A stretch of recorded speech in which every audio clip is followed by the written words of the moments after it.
O roteirista, olha, tu não escreveu isso. E isso é importante para quem não enxerga. Eu tô vendo, mas quem não enxerga não vai saber. Então, tem essas coisas, assim. E esses funcionários são funcionários da tua empresa? Não, Ou nós tudo somos é todos sócios. terceirizado? Não, nós somos todos... Todos são sócios? Sim, somos O em roteirista 6. é sócio da empresa? Sim, somos todos a mesma... Somos quase uma... não diria uma irmandade, mas nós nos reunimos todos por coisas da vida, por caminhos que a vida nos levou. E somos todos... Temos a mesma parcela de participação e de responsabilidade, né, na empresa. Pois é, a vida te levou para um caminho que tu escolheste, afinal. Foi história, tu queria ser professor. E eu sei que tu fizeste um concurso para o magistério no Estado. E eu sei que tu foste aprovado, se não me engano, até com o primeiro lugar, não foi? Sim, foi. Tá, e o que aconteceu? Eu fiz a prova, fiz a inscrição... Isso há muito tempo atrás, né? Em 2005. Isso foi em 2005. Eu fiz o concurso, eu tive algum problema na entrega do laudo médico, porque quando a gente se inscreve para vagas, para as cotas, para as pessoas com deficiência nos concursos públicos, é necessário apresentar laudos. Eu tive um problema no laudo, a empresa que estava fazendo o concurso não recebeu, eu não lembro bem. E o meu nome, ele acabou ficando fora das cotas. Eu fiz o concurso fora. Então, fora das cotas, eu não teria direito nem à prova acessível. E fiz a prova completamente sem acessibilidade nenhuma. Muito difícil, porque a letra era uma letra verde com um fundo bege daqueles papéis recicláveis, aquelas folhas recicláveis. E fiz a prova, passei no concurso em primeiro lugar. Fui chamado. Quando fui chamado, fiz todos os exames. Quando fiz o exame médico, foi dito que eu não seria aprovado, porque eu só poderia ser aprovado se eu estivesse fazendo pelas cotas. E, bom, eu imagino que o sistema de cotas é um sistema de direitos e não um apartheid. Não, pessoas com deficiência só fazem para essa vaga e pessoas que não têm deficiência fazem para as outras. Bom, é óbvio que a questão foi parar no judiciário.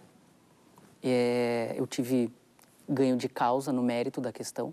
Já transitou em julgado, inclusive. E, como durou muito tempo, eu resolvi dar outros rumos para a minha vida. E hoje, eu agradeço muito, muito, obrigado, senhor perito, por ter me negado, porque foi isso que mudou a minha vida. Como assim? Não, eu queria ser professor, mas não tinha muita dimensão do tamanho que eu poderia ter na minha vida. Eu achava que eu ficaria ali dando aulas em escolas e aquilo me bastaria. Hoje eu vejo que não. Depois que aconteceu tudo isso, depois de um processo, entre aspas, de um luto que eu vivi,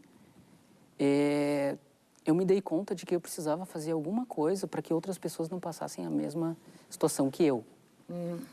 Foi então que eu estava fazendo pedagogia na URGS. Eu tranquei por esse período, enfim, vivendo essa dificuldade toda. Era um segundo curso que tu estava fazendo? Sim, segundo curso. E fiz voltei para a universidade por causa disso. Comecei a pensar que a única coisa que eu poderia fazer, que eu me sentia bem, era tentar a vida acadêmica, que era o que eu gostava. Tem 3 coisas que me fazem... a vida acadêmica me faz muito feliz hoje. Mas eu gostava de 2 coisas na vida, sempre gostei. As coisas que eu gosto é escrever e ler. Eu gosto muito de escrever, então achei e de pesquisar também.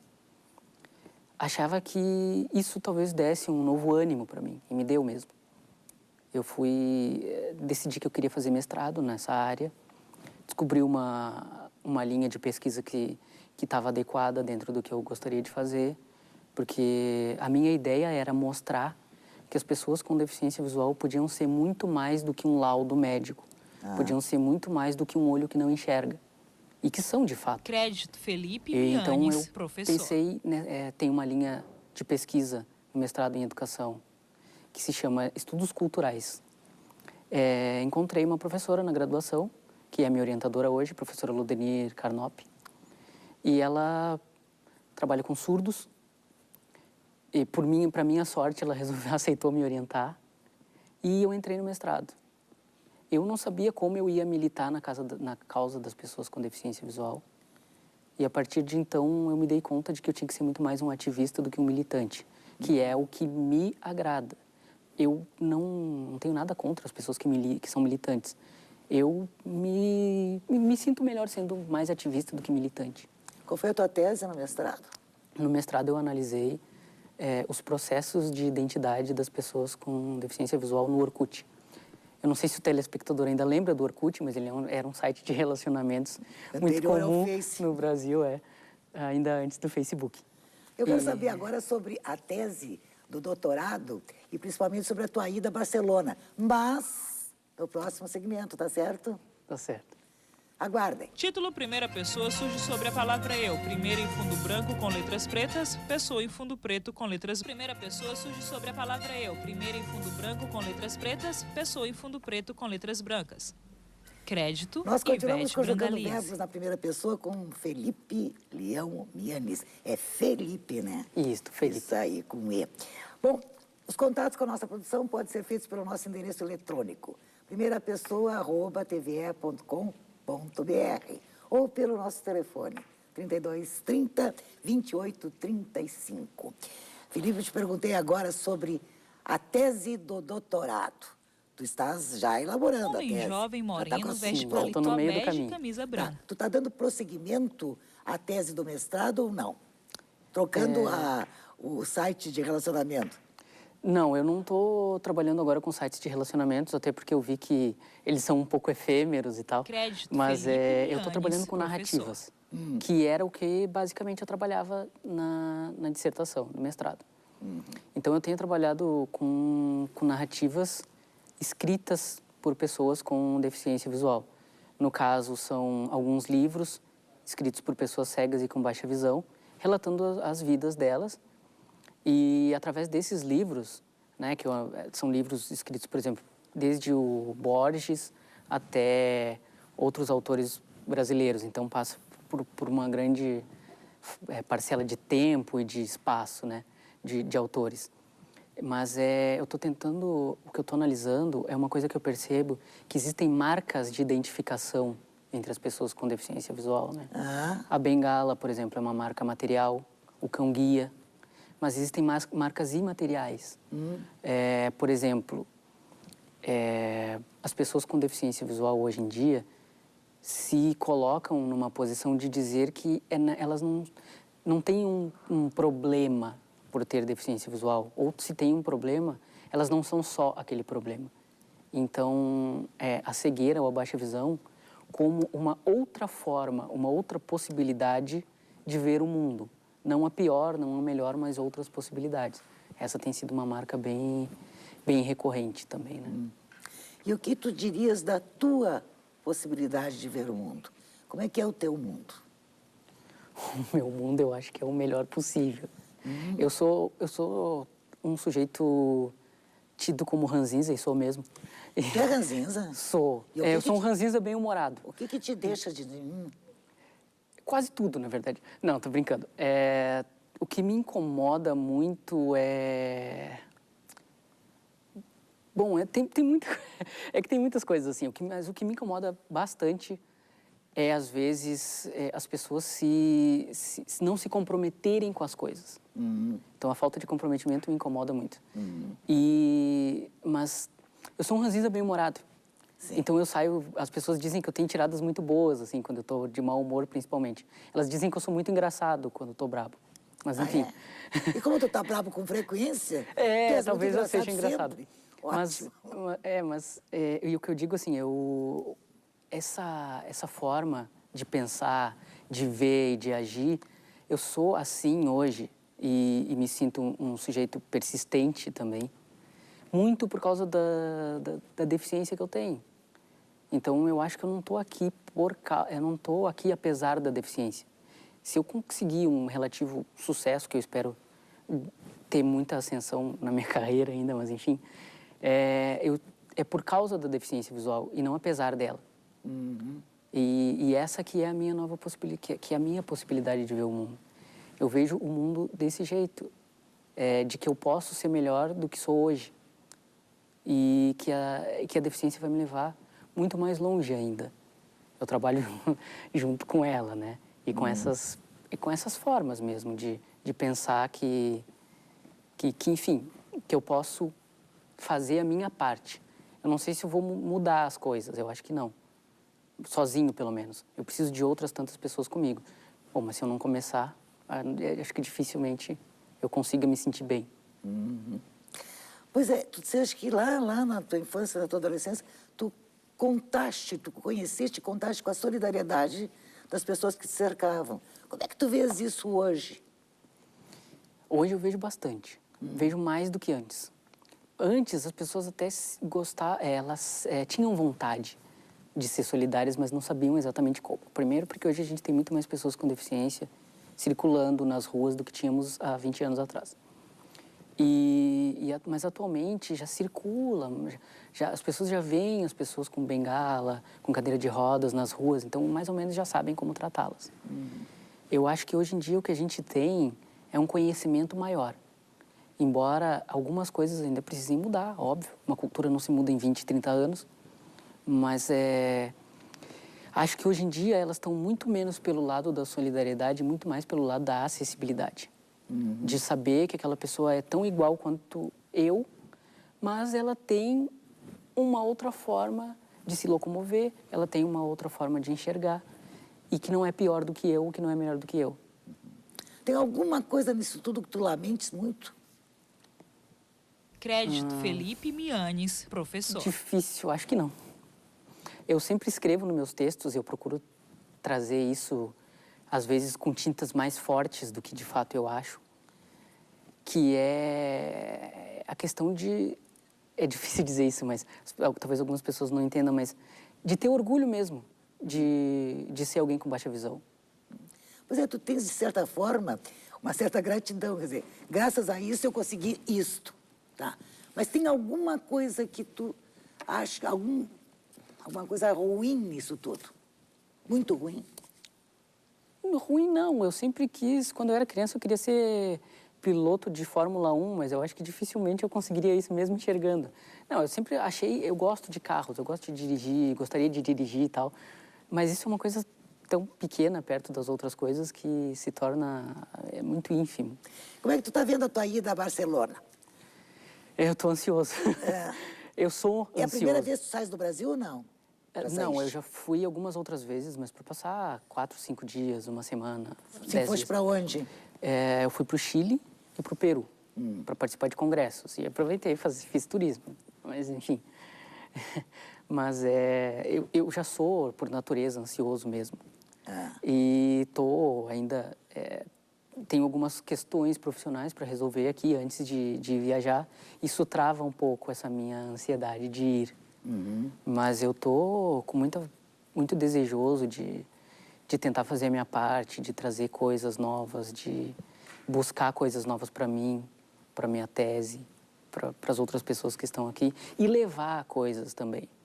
Porque no meu campo profissional, pelo menos, às vezes a gente acha que o Brasil é um país que não tá longe de uma evolução e tal, mas nós não estamos tão distantes do ponto de vista na audiodescrição, por exemplo.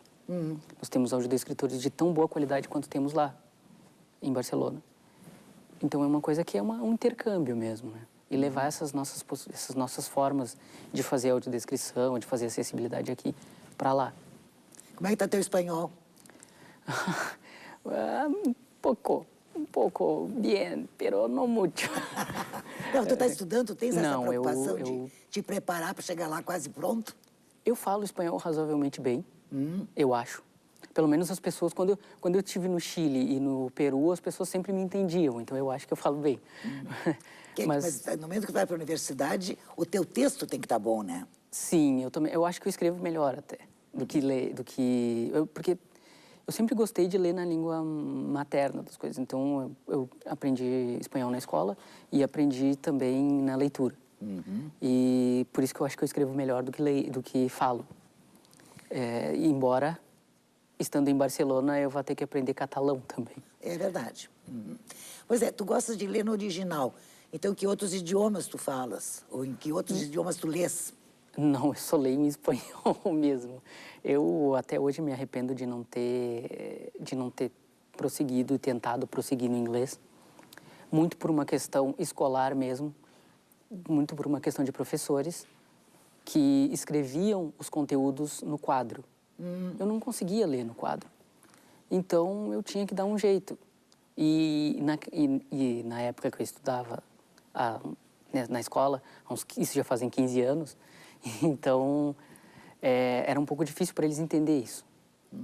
E eu perdi muita coisa de inglês por isso também, né? Pô, de matemática, então, uma tragédia. Porque Completa. eles faziam todas Uma as tragédia contas no quadro, né? Uma tragédia completa. Tragédia completa. Pois é, eu me arrependo, tu disseste.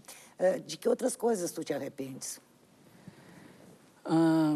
Arrependimento, eu não sei se eu tenho. Eu tenho coisas que eu gostaria de ter feito melhor. Na minha adolescência, eu sempre fui combativo demais, eu acho. Eu gostaria de ter sido mais... ter a experiência que eu tenho hoje. Ter o conhecimento que eu tenho hoje. Mas talvez se eu tivesse passado por outra forma, por essas coisas, talvez eu não fosse quem eu sou hoje. Então, muito embora eu acho que devia ter feito de outro jeito tantas outras coisas...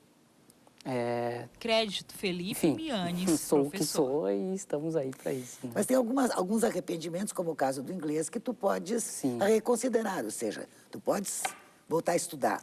Quer dizer, esse tipo de coisa, essa preocupação tu tens de o que não foi feito até agora e que das quais eu sinto falta, eu posso fazer. É como eu digo sempre, quem usa bengala sabe que a bengala nunca guia a gente para trás. Ela sempre guia a gente para frente. Então, normalmente, quem usa bengala, a brincadeira que eu faço é que quem usa bengala só pensa daqui para frente. E é o que eu penso para minha vida, assim, o que eu fiz, o meu passado, eu adoro o meu passado. Muito embora eu não lembre muito dele, porque como as imagens vão se perdendo na minha cabeça, porque eu enxergo pouco, então o pouco que eu enxergo às vezes vai se misturando, enfim. Eu até escrevi um texto no meu blog que se chama Meu Passado Sem Rosto, e porque eu conto essas passagens, assim. Mas eu penso sempre para frente mesmo, que é para onde a minha bengala me leva. Uma última pergunta agora, né, tu provocaste minha essa curiosidade. Que imagens têm os teus sonhos? Borradas também. Sem nitidez. Eu sonho como eu enxergo. Tem gente que diz que enxerga no sonho, tem gente que diz que não enxerga. Eu enxergo exatamente como... Eu já sonhei em preto e branco algumas vezes, mas isso é contingência do sonho mesmo. Mas eu sonho como eu enxergo normalmente. Bom, lamentavelmente o nosso tempo está encerrado. Olha, foi maravilhoso conversar contigo, quero te agradecer muitíssimo por ter estado aqui com a gente, diante dos espectadores da TV Educativa. Eu tenho 2 segundos para deixar o meu blog, que Claro. eu até vou pedir para a produção. Felipe aponta deixar para aqui. o rodapé A gente sabe da como tela funciona. e aparecem os endereços. www.arteficienciavisual.blogspot.com. E no Twitter, @Felipe Mianes. No Facebook está lá, Felipe Leo Mianes também. Então eu convido todo mundo para que acesse, para a gente debater mais e conversar mais do que o excelente tempo que a gente teve aqui. E o filme está no YouTube? Tá Olhares. no YouTube, Olhares. Olhares. Muitíssimo obrigado e sucesso em Barcelona. Obrigado. E na volta vamos conversar de novo, vai me contar tudo que descobriste lá em Barcelona. Volto com certeza. Tá. Obrigado. Um beijo, obrigada. Obrigada a vocês também. Na próxima semana, neste mesmo horário, estaremos aqui outra vez, conjugando verbos na primeira pessoa. Boa noite, até lá. Sobem créditos. Apoio Loja 7200. Produção executiva Paola Martins. Estagiária de produção Isadora Orlandi. Diretor de imagem Adalberto Rodrigues. Câmeras Alexandre Schiffner. Antônio Santos, João Neto, José Polga, Paulo Sana, Sérgio Machado. Microfones, Jonathan Gomes. Iluminação, Tabajara Godoy. Assistente de estúdio, Adolfo Magalhães. Contra-regra, Aristeu Machado. Áudio, Vicente Truda. Vídeo, Jorge Fagundes. Videotape, Fábio Figueiredo. Edição e finalização, Ancélio Hernandes. Audiodescrição, consultoria, Mariana Baerle. Narração, Paola Martins. Arte, Eduardo Vargas, José Manuel, Ricardo Chaves. Supervisor de operações, Marcos Grade. Diretor técnico, Rafael Hack. Coordenador de projetos especiais, Rodrigo Martins. Coordenador de produção, Luciano Alfonso. Coordenador de programação, Tadeu Vedana. Diretora de programação, Marlise Audi. Diretora-geral, Marta Croce.